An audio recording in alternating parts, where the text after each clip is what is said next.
Quick, envision hell in your mind. What do you see? Flames, tortures, maniacal demons, utter darkness, being hung upside down by your tippy toes while being forced to watch unending episodes of the 5th season of Arrested Development? Seriously, I really hate what they did to that show.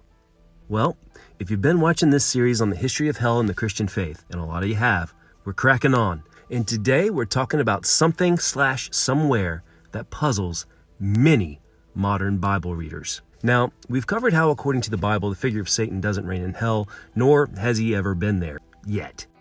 We've seen how the Anglo-Saxon word hell was translated from 4 different words, 1 Hebrew, 3 Greek, each word carrying its own meaning and visuals in Jewish and early Christian culture. We dove deep over the first word translated as hell, Sheol, and last week we covered a word the Greek translators likened to Sheol, and that's Hades. And today we're back at it, and we're going to talk about Tartarus. Tartar sauce, tartar sauce, tartar sauce, tartar sauce, tartar sauce, tartar. No, not tartar sauce, Tartarus. Out of the 4 words translated as hell in the English Bible, Tartarus is only mentioned once. But in its one use, oh baby, it makes an impression and brings up loads of questions. And extra biblically, in texts that were important to the early church that didn't make the final canonical cut, so to speak, Tartarus was a big deal. Ever hear of the Watchers or the Nephilim? Oh yeah, today is gonna be a doozy. And hi, my name's Ken. I'm a full-time Jesus-loving non-traditional missionary that's been abroad for 5 years. I'm also a researcher and teacher that seriously digs history, especially ancient religious history. And I teach classes online too. You should check them out in my profile. So, tartar sauce. It's gross. I don't like it. And I don't think I'd like Tartarus either. The one mention of Tartarus in the English Bible comes from 2 Peter 2:4. For if God didn't spare the angels who sinned, but threw them down into Tartarus and delivered them to be kept in chains of darkness until judgment. And Tartarus is kind of used like a verb, as in throw down or throw to Tartarus. Now, 2 Peter 2 is referring to false prophets who have arisen in the church who are denying the sovereignty of Christ, indulging in sexual sin, and exploiting Christians. And 2 Peter is saying, look, God knows what's up, don't worry. They're going to get theirs, and God's going to both rescue his people and punish their unrighteous at exactly the right time until the final and ultimate reckoning, which will occur on the day of judgment. And uses the example of angels who sin that have been thrown down and are in captivity until judgment to prove his point. But this opens up a whole can of worms to modern believers. What the heck is Tartarus? And why does it just randomly show up here? And hold up, why are there angels chained up in it? Who the heck are they? Why are these guys chained up, but Satan and his loonies are loose in the world? And why are they chained in darkness and not being barbecued like rotisserie chickens? When you think about it, this Tartarus thing is way out of left field until you learn what the ancient Christians knew about Tartarus and who dwelled in it. So, what's Tartarus? Well, if you watched the last video on Hades and the video on Sheol, you will remember me talking about the influence of Greek culture on Jewish culture during the intertestamental period and the early Christian church.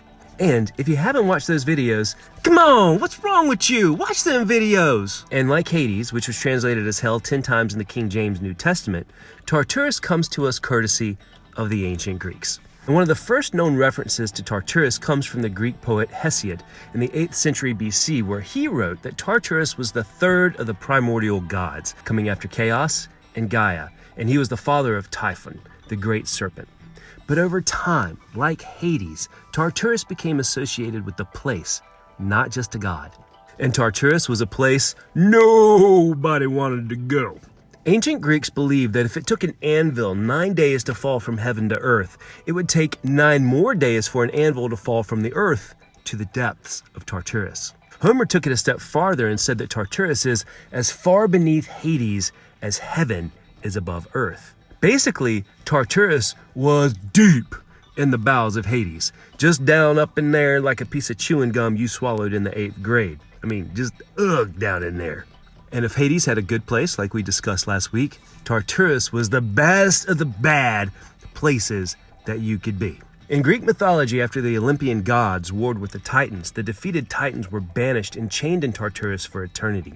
But as more time went on, Tartarus evolved to a place where mortals who were really naughty and offended the gods would be sent to eternal tortures uniquely designed for the condemned.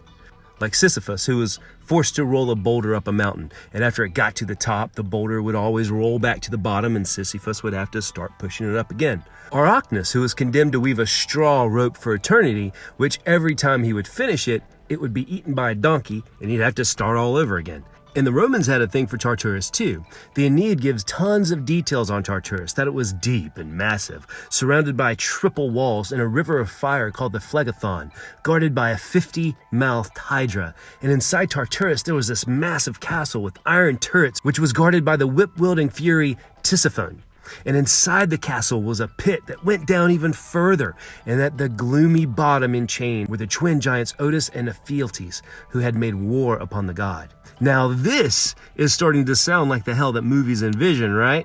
And all of this is going to come up again later when we talk about this fellow named Dante, because Dante was heavily influenced by Virgil and the Aeneid, and Dante had a big influence on how many people look at hell today. But we'll get there.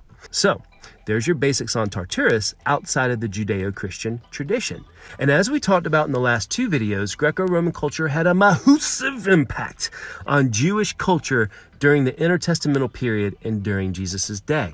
This is historically undeniable. And this shows up in the Greek translation of what we call the Old Testament, the Septuagint, which was the version of the scriptures that formed the basis for the early church. In the Septuagint, the word Tartarus shows up in Job 40:20 and 41:24, which in our Old Testament now shows up as Job 40:13 as imprisoned in the grave, and 41:31 as the deep, as the verses are numbered different in the Septuagint. Greek translators use the word Tartarus to describe a deep, dark place in the earth. But extra-biblically, in the book of Enoch, dated between the 3rd to 1st century BC, which was crazy popular during the intertestamental period and among early Christians, it says in 1 Enoch 20 that God put the angel Uriel in charge of the world and of Tartarus.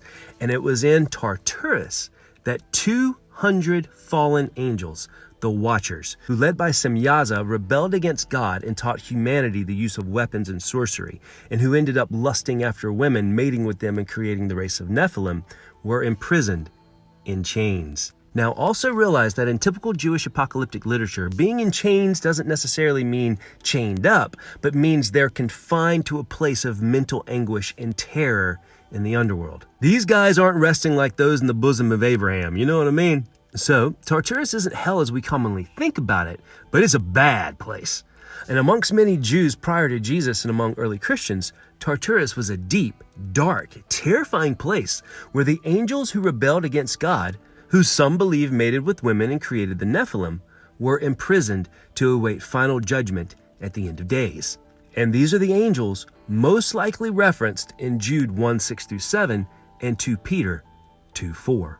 Now, don't hear what I am not saying. I am not saying Enoch is inspired literature, nor does it belong in the Bible. Don't put words in my mouth that I ain't saying. But the books of Enoch did have a lot of influence during the intertestamental period in early Christianity, and it was widely read within both Jewish and Greek communities. But as some folks don't like to fathom the influence of Enoch on the early church, and I completely get that, there's another way to look at 2 Peter's use of Tartarus, and that's simply 2 Peter was written in Greek, and it was written for Greek speakers. Thus, it uses imagery and language as a parallel for those who either A, knew the story of the Titans in Tartarus, or B, were an audience of ancient Greek speakers who knew that Tartarus was a place for the extremely wicked and could make the connection. But one thing we know about Tartarus for sure is that in early Christian belief, as reflected in the canonized New Testament, Tartarus was not a place for humans. It was for a very specific group of angels. But in later Gnostic works, Tartarus becomes a place for humans as well. In the book of Thomas, often grouped under the Gnostic umbrella, Jesus says that anyone who does not hear and obey the words of Thomas will be sent to Tartarus. And in the Gnostic work Hypostasis of the Archons, written between the 3rd and 4th centuries, wisdom casts the demiurge down to the depths of Tartarus. So one mere word, Tartarus, that was translated as hell in 2 Peter 2:4, when you really dig into it, opens up this really amazing rabbit hole into the minds of early believers. So whether you want to look at 2 Peter 2:4 as a literal reference to this Greek idea of an underworld within an underworld where the most offensive to God are kept chained in darkness awaiting judgment, maybe those who rebelled and mated with women creating the Nephilim, or as an offhand reference to a Greek-speaking audience who would catch the implications, Tartarus is a fascinating hole to fall into. Ba-dum-dum. Had to do it. So next episode, we're going to tackle the flames of Gehenna, which Jesus mentioned 11 times. So it might just be important. See you there.